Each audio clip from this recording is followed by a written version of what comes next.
ഏഷ്യാനെറ്റിലെ super hit serial പത്രമാറ്റ്. ആ പത്രമാറ്റ് എന്ന ആ സൂപ്പർ ഹിറ്റ് സീരിയലിലെ സൂപ്പർ ഹിറ്റ് ക്യാരക്ടറായ അനി എന്ന അനിരുദ്ധിനെ അവതരിപ്പിക്കുന്ന വിഷ്ണു ബാലകൃഷ്ണനാണ് ഇന്ന് നമ്മോടൊപ്പം ഉള്ളത്. ഷെയ്ഡ്സ് ഓഫ് ലൈഫ് എന്ന സിനിമയുടെ വിശേഷങ്ങളുമായിട്ടാണ്. സ്വാഗതം.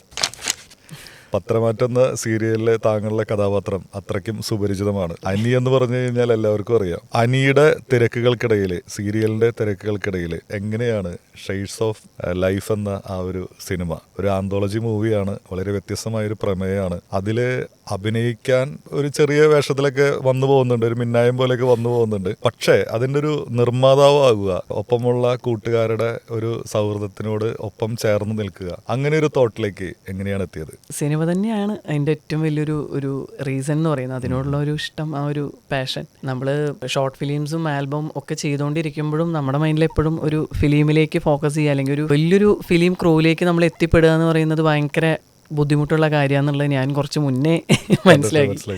അതിനു വേണ്ടിയിട്ട് നിരന്തരമായിട്ട് ഈ ഓഡീഷൻസ് പങ്കെടുക്കുക എന്നുള്ളതായിരുന്നു മെയിൻ നമ്മുടെ ഒരു ടൈമിലത്തെ പരിപാടി. അപ്പോൾ അവിടെ ചെന്നിട്ടും പക്ഷെ പല പടങ്ങളിലും നമ്മൾ ഈ പറഞ്ഞ പോലെ ജൂനിയേഴ്സ് ആവില്ല, അതിനേക്കാൾ ഒരു പടി മുകളിലാണെങ്കിൽ പോലും നമ്മൾ കാറ്റഗറൈസ് ചെയ്തിട്ട് മാറ്റി നിർത്തുന്നൊരു കാര്യം ഉണ്ടായിരുന്നു. അപ്പോൾ എനിക്ക് തോന്നി നമ്മളായിട്ടൊരു ടീം ഫോം ചെയ്യുന്നത് കുറച്ചും കൂടെ ഒരു ബെറ്റർ ആയിട്ടുള്ളൊരു പരിപാടിയാണ് എന്ന് വിചാരിച്ചിട്ടാണ്. പിന്നെ നമുക്കങ്ങനെ ഓൾറെഡി ഒരു ടീം ഇവിടെ ഉണ്ട്. അപ്പം അങ്ങനെ നമ്മൾ പരിചയപ്പെട്ടപ്പോൾ മുതൽ തന്നെ ഈ പറയുന്ന നമ്മുടെ ഈ ഷെയ്ഡ്സ് ഓഫ് ലൈഫിൻ്റെ ക്രൂ ആണെങ്കിലും അതിലത്തെ എല്ലാവരുമായിട്ടും നമ്മൾ പരിചയപ്പെട്ടപ്പോൾ മുതലേ നമ്മൾ പറഞ്ഞുകൊണ്ടിരിക്കുന്ന ഒരു കാര്യമാണ് നമുക്കൊരു സ്വന്തമായിട്ടൊരു സിനിമ ചെയ്യണ്ടേ, അല്ലെങ്കിൽ സിനിമ ചെയ്യാം എന്നൊക്കെയുള്ളൊരു ഇത്. അപ്പോൾ പിന്നെ അങ്ങനെ അതിൽ നിന്നും എത്തിയതാണ് ഷെയ്ഡ്സ് ഓഫ് ലൈഫ്.